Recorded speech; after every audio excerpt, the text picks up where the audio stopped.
don't want your sleeping area to be the lowest point in the shelter. The cold air tends to collect at the bottom. Another thing is you want to make sure your snow shelter has lots of corners. You don't want to allow the wind to blow straight into your snow shelter.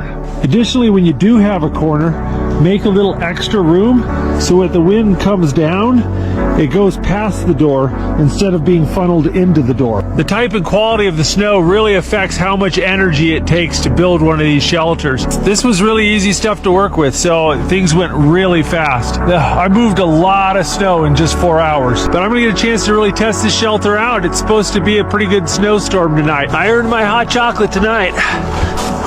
Well, it is getting late and it's getting cold. Got some peanuts for a bedtime snack.